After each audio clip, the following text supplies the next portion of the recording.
and welcome to Quarter Time Podcast. I'm Lucy G. And I'm Lucy P. And we're here to bring you all the netball goodness you never knew you needed.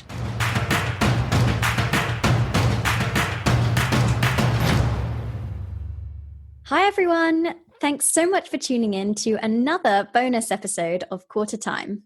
Those of you who follow us on social media will have seen last week that we were up in Leeds recording a very special bonus episode. We were honoured to be invited to attend the inaugural Leeds Rhinos event, along with a number of key stakeholders within the franchise, and were able to sit down and chat with several pivotal figures in the Leeds Rhinos setup, including the latest addition to the England Roses squad, Rhea Dixon, and one of our absolute favourite people who is an inspiration to us setting up the pod, Maggie Birkinshaw. Therefore, this super special bonus episode is all about building a franchise. The purpose of the Rhinos event was to create a strategy for the future of the Rhinos franchise and gather all key stakeholders together to discuss ideas for the development of the club. We caught up with Gary Hetherington, the CEO of Leeds Rhinos, prior to the event, and here's our conversation with him all about building a Super League franchise from the ground up.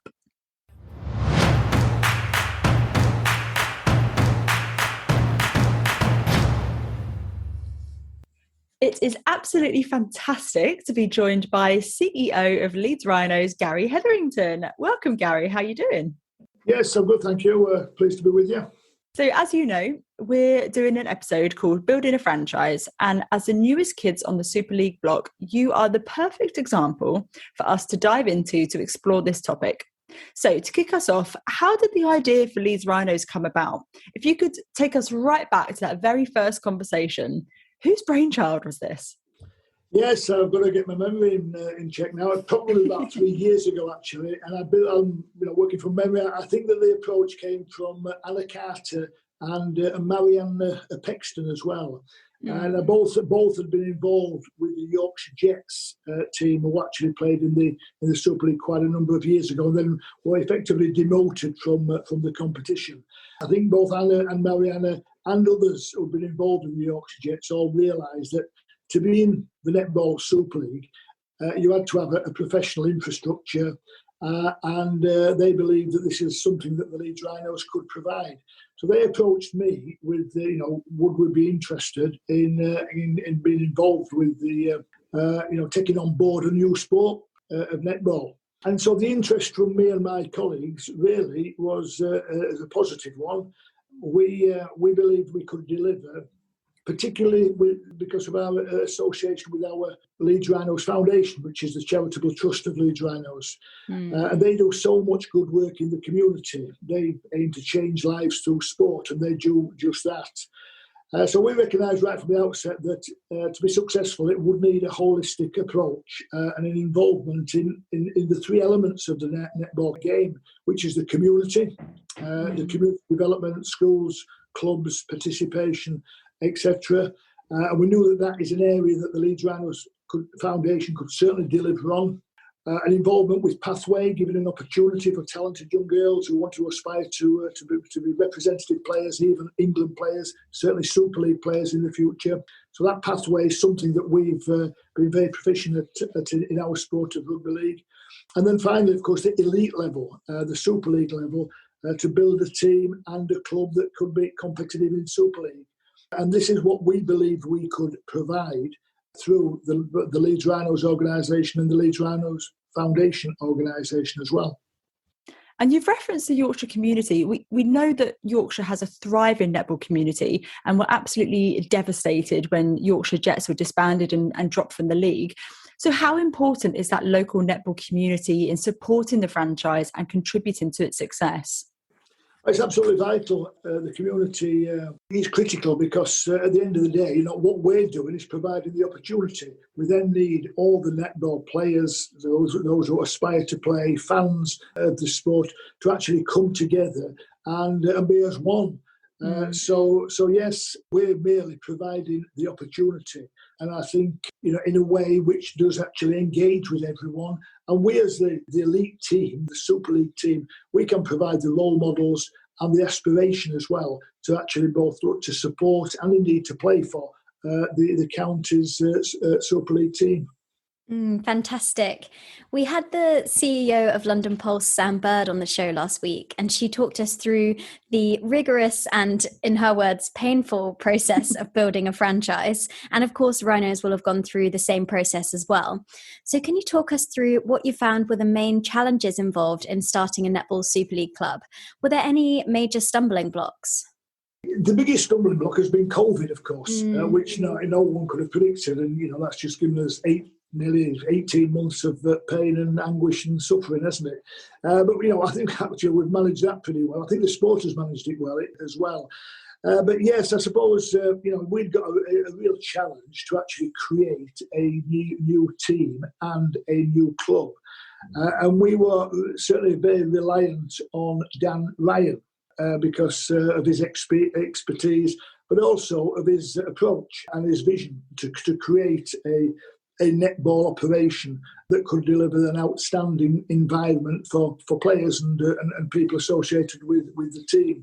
So Dan has been responsible for all the player and staff recruitment to run the netball team, and he is the director of netball, of course, and has carried an enormous responsibility in that regard. He's worked very closely with the franchise director, Dan Busfield. Now, Dan, his proper job is with the Leeds Rhinos Foundation. He does a multitude of jobs, so this has been an extra one for Dan. And of course, he's had to learn fast on his feet as well in terms of the governance of the sport and all the nuances of what is effectively a new sport to us. So Dan has been instrumental in the setting up process as well. And then all the staff and the management of the Leeds Rhinos Rugby League operation have all taken on certain responsibilities. So, we're providing key functions like marketing, commercial sales, PR and media, HR, ticketing, the whole customer service journey as well. So we've got a range of services and expertise and experienced staff in all those services. And they've all really embraced their opportunity to get involved with a new operation like netball and throw the weight behind it. So it's been a real team effort in that regard and a real coming together of all these different skills and experiences. But I have to say that most people are like me, they're all novices to netball. So we've had to learn fast about a new sport and a new culture in some respects. But it's been a fascinating journey. It's one that we've really enjoyed, and we're passionate about growing it and developing it in the future. Amazing. And so as a new franchise, I think you benefit in a way from being an unknown and having no expectations of you within the Super League and just genuine curiosity at how the team will stack up. So although the expectations of the team might not have been there as a new entity, you've no doubt got some incredible ambitions. So talk us through what the 5-year plan is for the franchise, both the netball specific part of it and how it feeds into the wider franchise as a whole. Well, actually, that's what next Wednesday is all about. It's about pulling together. And the next Wednesday, we would have hoped to have hosted, 9 months ago, at the start of the season. So it's been a long time coming. But what that does, it brings together all the various stakeholders of the organisation. So all the players, of course, the backroom staff, all our staff that I've just mentioned have all got a role to play. All the sponsors will be there. We've got the leaders of Leeds City Council who are very passionate about sport in the city. They're all attending again. We've got members of the media, particularly the netball media, and the wider reach of Yorkshire Netball and the various governing organisations within the county. So pretty much a lot of people have got a genuine interest and in fact, make a living or provide their time as a volunteer for the sport of netball, coming together effectively to celebrate what's been our inaugural season, and you can only have one first season, so we want to celebrate that. But we also want to learn from it. We want to look at what we've done well, what we could have done better, but more importantly, what we can do in the future, and how we can start to plan that future, and what contributions key people, different stakeholders can make in that future. So the 5-year plan is yet to be formulated, and it's not going to be formulated by me or one other person. It's going to be a collective vision that needs to come together, where the whole county is pulling together and knows what it's striving to achieve and how it's going to get there as well, because it's all right having a vision, but you've got to have a plan that underpins it. And that plan has got to be delivered by quite a lot of people and organisations. Everybody's got a part to play. And it needs to be realistic but ambitious. In rugby league, the Leeds Rhinos vision statement was to be recognised as the number one rugby league club both on and off the field. So we need to be striving to be successful with the team success, but also how you build your organisation, how you build your culture, how you build an organisation that people want to belong to, people want to support, and people want to be part of as well. But it's all part of the building process and what you're striving to build. And you know that in sport you're going to have good days and you're going to have bad days, you're going to have difficult times and so on. That's all part of the journey. It doesn't define your ultimate process. The process is an ever evolving one to deliver excellence and be as good as you can be. And so Wednesday is all about giving people the opportunity to be part of that journey, to make a contribution and to have a vision as to what we want to deliver. Wow, I love that community focus. You know, in my mind, that's the sort of pinnacle example of what we mean when we say the netball family. You've got everyone from players to the franchise itself, to the council, to everyone contributing. I think that's absolutely incredible. So Leeds Rhinos have proven themselves to be a powerhouse franchise throughout their rugby league history. And now you've got netball to bolster the franchise even further. You've shown a really great commitment to women's sport over the years, and now obviously you've committed to netball specifically.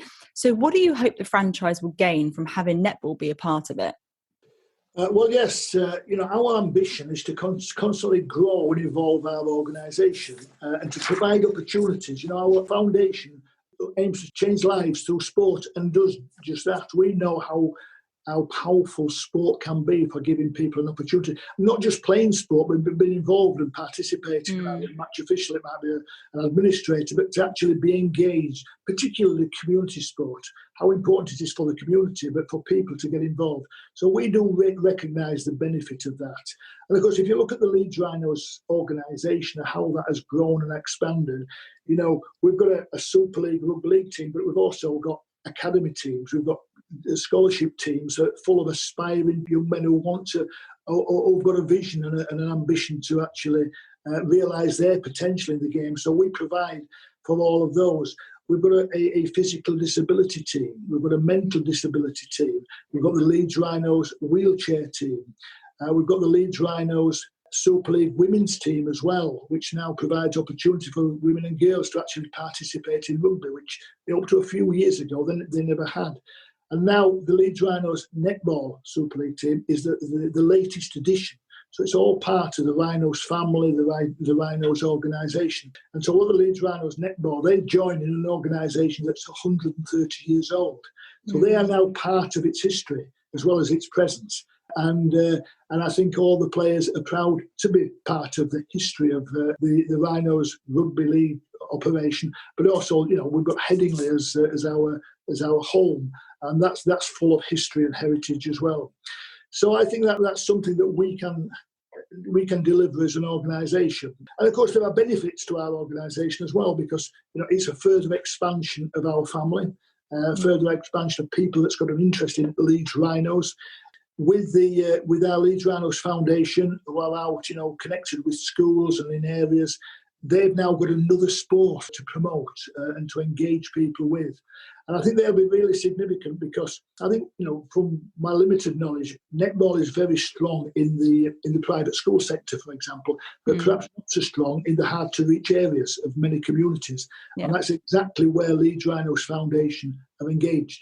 And so I think we'll be taking netball and getting it introduced to new areas, certainly in Leeds, but throughout Yorkshire as well, of people that's not yet had the opportunity to participate in netball.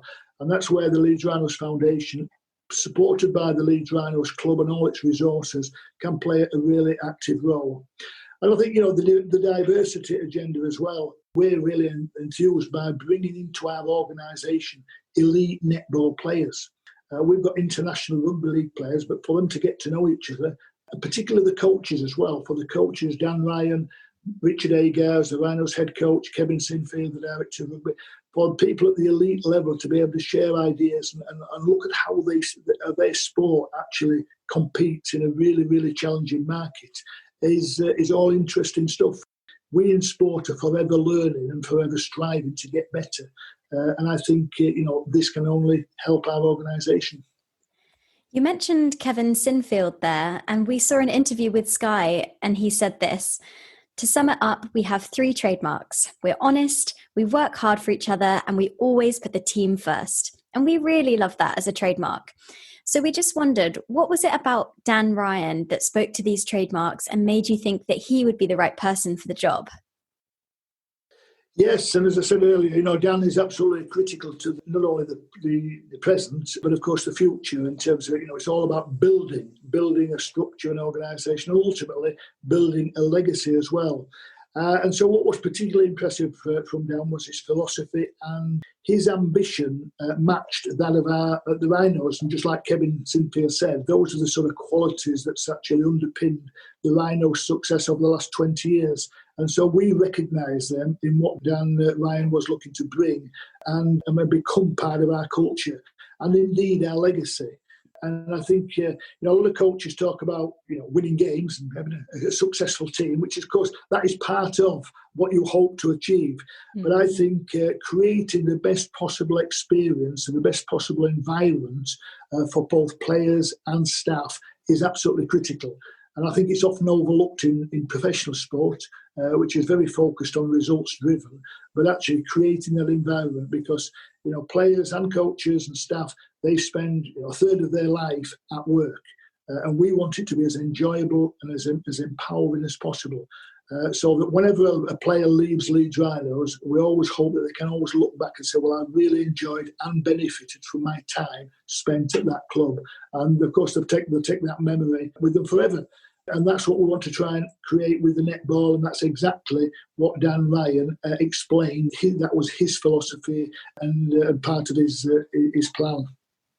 I think it's very obvious from a fan perspective and a viewer perspective that Leeds Rhinos have absolutely achieved that this year. I mean, with all the adversity and the injuries early on, it's been a roller coaster, but I think you guys have really come out on top.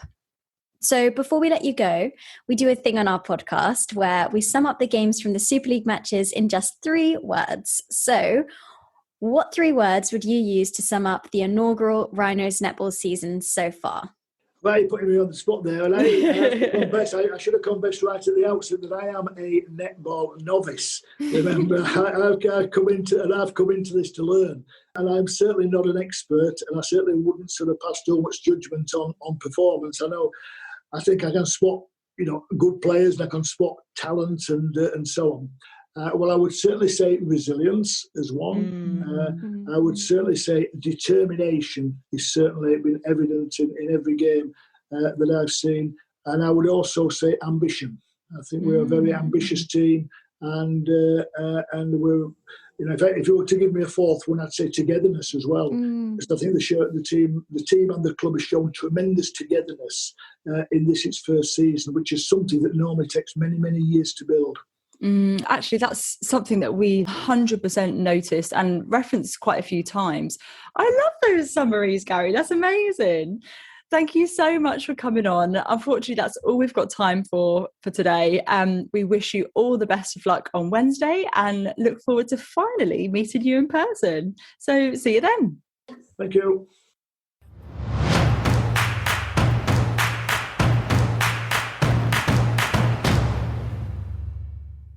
It was so great to hear the insight from someone like Gary. He has so much experience working within elite sport and just the drive and ambition to really take Leeds Rhinos to the top of UK netball. On the event day itself, we were lucky enough to speak to several key figures in the Rhino setup. First up, we chatted to Dan Busfield. Not to be confused with another Dan who we know and love at Leeds Rhinos. Dan Busfield is the franchise director and head of partnerships and development. Here's our brief chat with him about sponsorship and his involvement from the very beginning of the Rhinos' dream. Okay, so Dan, lovely to meet you. And you? So can you tell us a little bit about your involvement in the franchise? So what does a typical day look like for you? A typical day. So to be honest, obviously it was all new to me. I think as a as a club, as an entity, the netball element, when it came along, obviously it was a fantastic opportunity for us, and we wanted to try and grow netball, not only, clearly not in the city, but in the region. Because as we keep mentioning, we see ourselves as the Yorkshire franchise. So yeah, a lot of liaising with England Netball on specific issues. Obviously, player contracts, we're coming towards the time when we're renegotiating. I think one thing that that's evident in netball compared to probably our sister sport in rugby league is a lot of the players are on 1 year contracts. So that's new that we're having to negotiate possibly halfway through a season. Lots of admin at the moment. And talking a little bit there about the rugby league connection, yeah.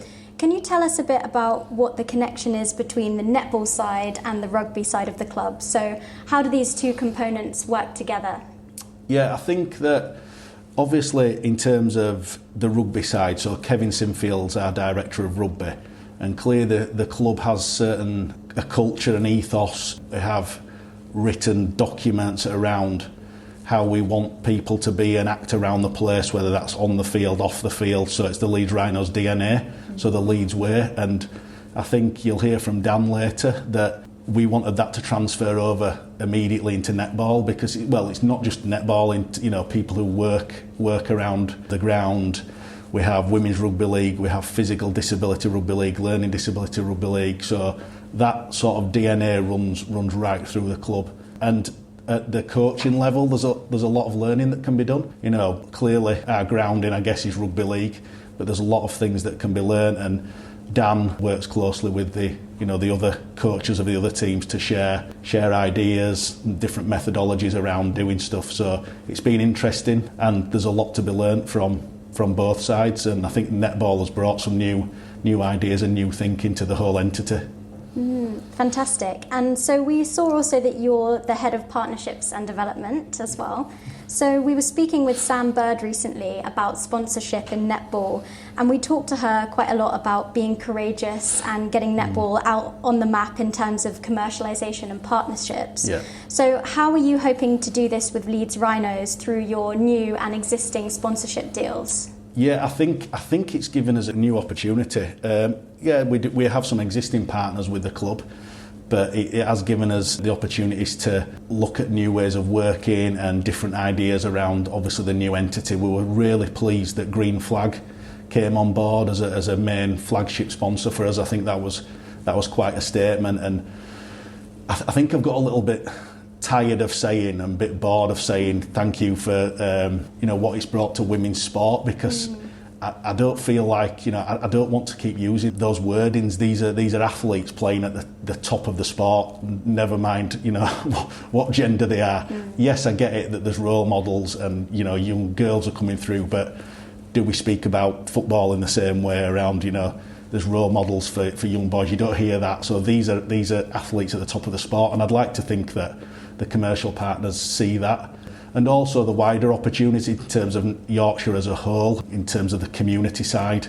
That's a huge thing. So a lot of the organisations that we're working with, we work not only with them on the elite part of netball, but also on the community side, because I think netball, maybe traditionally in Yorkshire, it's been associated to specific demographics, and we want to really change that. There's some real amazing athletes in some of these inner city areas right across Yorkshire, so we want to really embrace and get those athletes in. So a lot of the partnerships are not only commercial, but there's a community element to them. So yeah, it's been a fantastic opportunity, and let's be honest, I think the central venue model actually gave us more value, if we're honest. The visibility on Sky across all those channels, whether it was the TV broadcast or YouTube, I'd like to think the company's got some real good coverage out of that.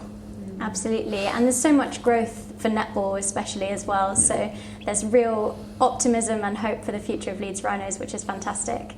Thank you so much, Dan. Thank you very much. Cheers. Thanks. Next up, we spoke to Mariana Pexton, who's the Director of Rhinos Netball, alongside her roles at Leeds City Council and the Rhinos Foundation.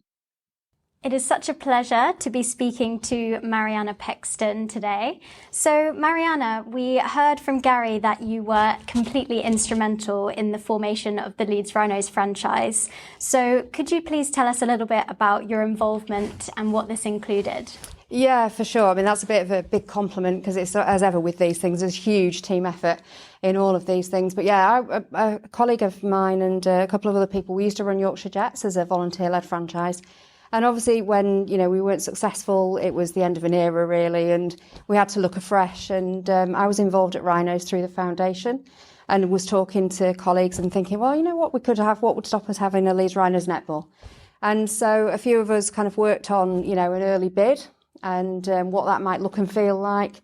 And to begin with, we just started with informal sessions really run by Anna Carter, and that attracted people because quality coaching and that performance context. And then our ambitions grew and we talked to Gary and, we got the idea of a real bid and, submitted a bid. And the second year we submitted a bid, we were lucky enough to be awarded the pathway, but not Super League, which, at the time, I'll be honest, it was a huge disappointment.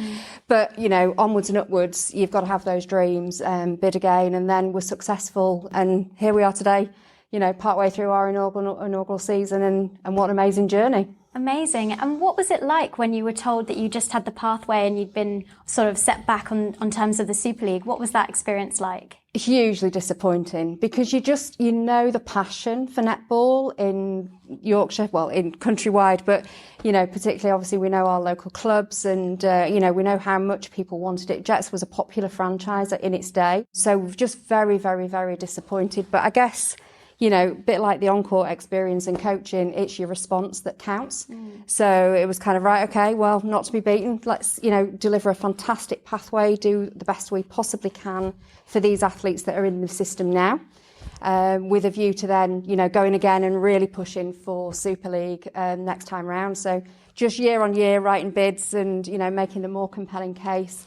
All the time, I guess, being more embedded within Rhinos, which felt it really important because it's what the brand and the club here can offer in terms of kind of professionalising and commercialising that game and really helping. Plus, the crucial bit for us here as well is the foundation, which is it's a decent sized charity, does some great work changing lives through sport. And it really offers us a reach out into the community that's quite unique. So yeah, just that determination really after the disappointment.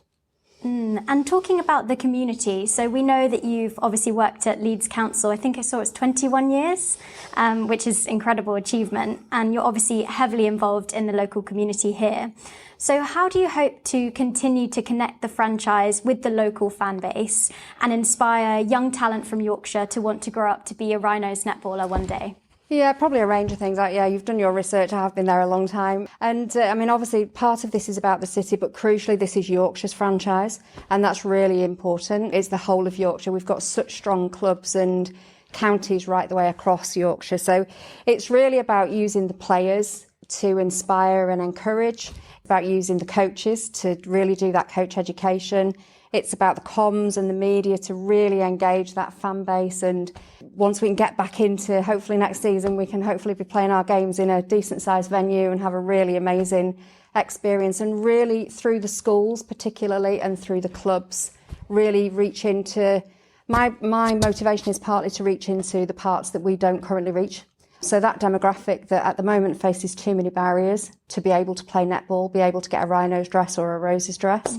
That's where our motivation comes from as well. So it's however we can reach into those communities as well as the well-established clubs to find new talent and give girls that opportunity to play the game and learn those life skills. Fantastic. Thank you so much, Mariana. That's lovely to speak to you. Thank you. We then chatted to Sian Jones. Her role at Rhinos is Head of Customer Experience, and she's been part of the Leeds Rhinos franchise for 16 years. Fantastic to speak to you, Sian. So Gary mentioned to us that you were a bit of an unsung hero in the early days of Leeds Rhinos Netball, and we know that you've been involved in Rhinos for a number of years. So can you tell us a bit about your involvement in the creation of the netball franchise at the very beginning? Well, thank you very much for having me. And what a delight to hear that Gary has named me an unsung hero. Bless him, that's really kind. I've worked in rugby generally for 18 years, so to turn your hand to a totally different sport is a lot of the principles are the same, but fundamentally they're different. The pillars that set it out are the same, but actually what you undertake has got a different undertone, and the people that you're dealing with, and mainly used to dealing with the men's teams, started dealing with the women's rugby league teams, and obviously so that's sort of turned my hand now. I'm dealing with women, I'm dealing with netball, and it's totally different. But I've learnt so much from it. To start off with, it was very much just a few of us chatting around the table and trying to understand what the game plan was, to be honest. And so we probably didn't have the best start in terms of it's very streamlined and you've got this great process and you'll tick these boxes week by week. Probably quite a scattergun approach because, the pandemic came and we were thrust into a very different way of living. Everybody was in sport generally. I think for me, it was just kind of troubleshooting / firefighting quite a lot for the start of it all, and just getting all those really important pieces of information to stick them together. So a lot of what I do as the head of customer experience is to make sure your customers are happy, and your customers don't have to be the fan, they don't have to be the member, they don't have to be the season ticket holder. They are the player, they are the staff member, that can be anybody that's involved.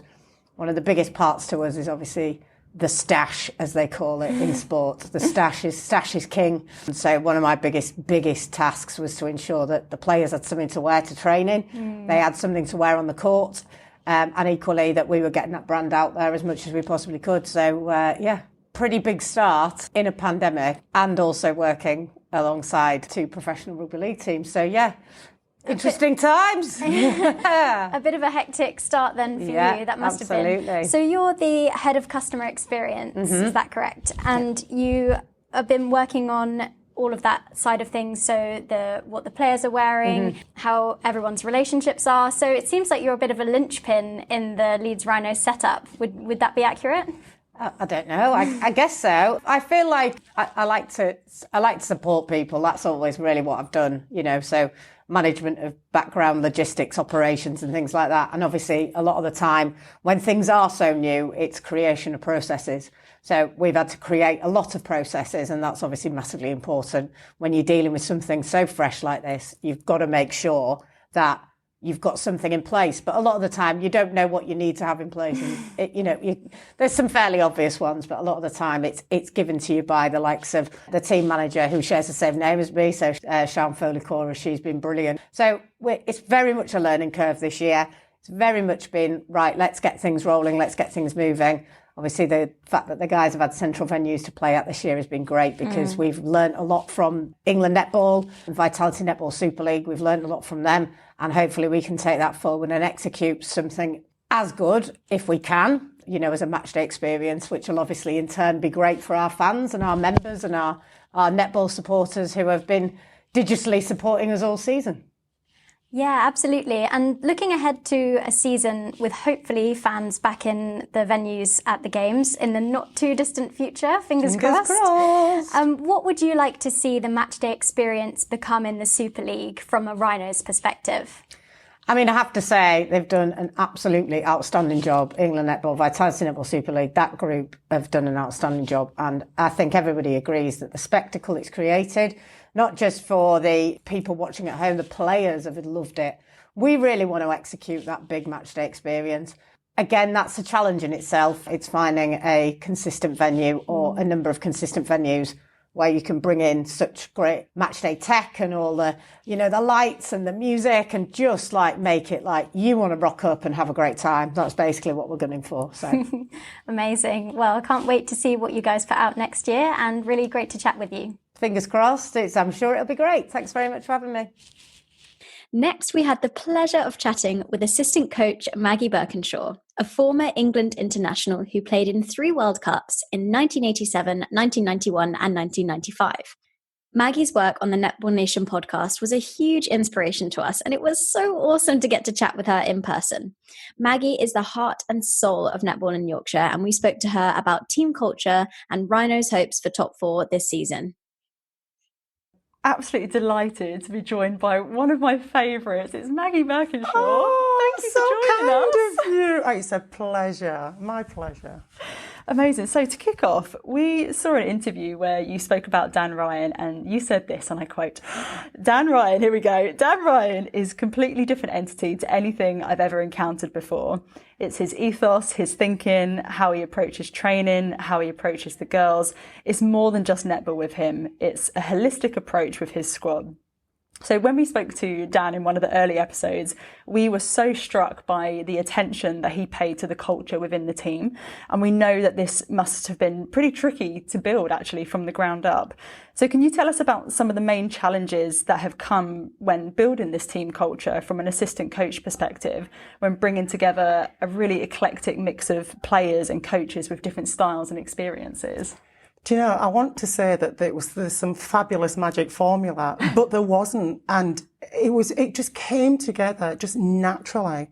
If you can believe, you know, what I'm saying to you, there was no, lots of little breakout groups. Let's work on this. Let's work on that. It's so difficult to explain, but it was just the fact that the girls all came in with the same sort of mindset, no preconceived ideas.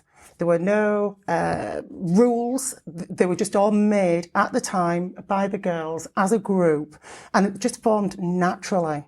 So the culture has grown, driven by Dan in some respects, but certainly not, you know, big stick beaten with Dan. None of that at all. He's really clever in the way that he talks to the girls. It's always super positive. There's never anything negative thrown in there. And as a consequence of that, the girls just feed off that energy. And they come up with things just naturally themselves and decide that this is how we're going to do this and this is how we're going to do this. And the culture just grew just naturally with the girls. I think you can really see that sort of magical effect on court. Like we've said time and time again, with Leeds Rhinos super fans now, and watching them on court is really just magical. Yeah. So the possibility of making top four is obviously something which has been spoken a lot about in comms recently and during match experiences. And we know that Rhinos have talked a lot about taking it one day at a time and focusing on the process rather than the win.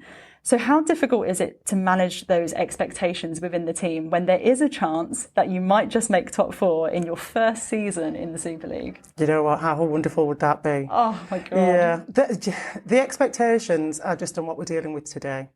There are no forward planning expectations. You deal with what's in front of you right now. And what we have right in front of us now is a couple of weeks to prepare for the next game, which is against Loughborough. And, you know, everybody accepts and understands it's a big game. Win or lose, it's about the process. It's about how we perform as a group of individuals.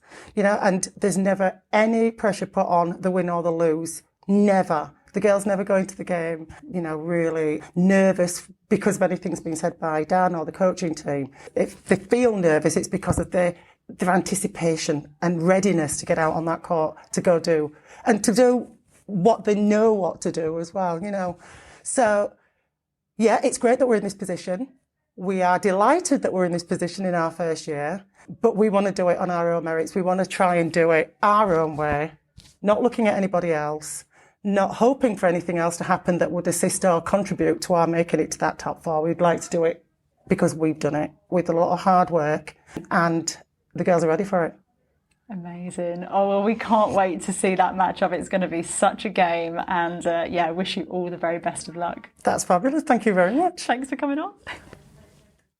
Last but certainly not least, we spoke to the lovely Rhea Dixon, who has really made a name for herself in goal attack for Rhinos this season, all about being a part of the inaugural team and her ambitions moving forward. We are absolutely thrilled to be joined by Rhea Dixon. Welcome to the pod. Thanks so much. Thanks for having me. I think it's fair to say, Rhea, that this has been an absolute breakout season for you, and you have really been owning that goal attack bib, and your performances in the Super League, which has obviously now earned you the England call-up, are just incredible. So can you tell us a bit about what it's like being part of an inaugural team where you don't know each other, you have to build those connections, and then also with two different goal shooters throughout the season, obviously due to Danelle's injury? It's been so fun, because we just get to basically just build from the ground up and make it our own. So I think there's not sort of any history behind our team. Obviously players coming in and stuff, there's a bit of history, but nothing as a whole, and which is really cool for us to sort of make it our own and sort of put our own stamp on it going forward. So it's been amazing. Having both shooters in has been such a blessing because it means we can mix it up whenever we need to. I just love both styles of play that it brings for us, and yeah, I just love playing with both, so I'm really grateful for that. And obviously we've got Maddie Brown coming in next year as well. She will be a newbie into the squad. So how do you think that relationship is going to work? Well, she's already sort of been initiated through sort of Zooms and Snapchat and all that, so, and WhatsApp. So we've definitely got, so it won't be brand new, but I think like with anyone, like we had to welcome Leah in for a bit. I think just sort of trying to welcome with open arms and just be sort of inviting, and hopefully, because we know a bit about Leeds now, us new ones anyway, we can sort of show her the sights as well. Yeah, I suppose the whole culture within Leeds Rhinos netball franchise is so open and so warm and so welcoming. It's probably actually going to be a breeze to bring new people into the franchise. We like to think so. Amazing. So you've obviously gained experience in the England underage groups, as well as playing for a state team in Australia while you were travelling prior to COVID. So how do you think that the experiences of playing overseas and within the elite framework in junior years will contribute to your ambitions within the new franchise? Wow, good question. I think underage stuff has definitely taught me a lot sort of about discipline and just the whole athlete in general. So not just on court, but I definitely wouldn't be so focused as I am now if I wasn't in that environment before. Definitely taught me a lot growing up, but also overseas I just learnt to step out of the sort of Super League environment and into something completely new. They just see netball completely like in a different way, like not obviously hugely because we play the same game, but like they focus so much more on the skills and the small things like footwork and passing compared to over here, which is obviously very tactical and sort of the whole team dynamic kind of thing. So it was really cool to go over there because that's the kind of things that I needed to work on. And then obviously coming over and having Dan, who's got that Australian style as well, has really sort of honed in on those skills as well. So it's been great to sort of make me all round and sort of looking forward to seeing what else I can develop. Amazing. I think that's everything, isn't it? Thank you so much for being on the podcast. It's an absolute pleasure. Thanks so much, guys. The event itself was so incredible, and hearing from so many key stakeholders and about what went on behind the scenes was really fascinating. Exactly. The family ethos that Rhinos have created, just it really comes through when you hear about the experience of their roller coaster first season. And I think that they really are setting the gold standard for other franchises in terms of the infrastructure and the full-time training program. They're just killing it. Yeah, absolutely. You can tell that the players and staff really enjoy being there, which is just exactly what you want to see. And obviously the connection with the rugby side means they have a really secure base to work from. And that just sets them up so well for a really successful future. Absolutely. Thank you so much, guys, for listening to this special bonus episode of Quarter Time. We cannot wait to bring you more netball chat and another awesome guest next week. Make sure you subscribe to the podcast and follow us on social media at Quarter Time Pod for the latest netball updates. It's another big doubleheader weekend, so get involved in the conversation online by letting us know what you think of the matches and which players have stood out for you.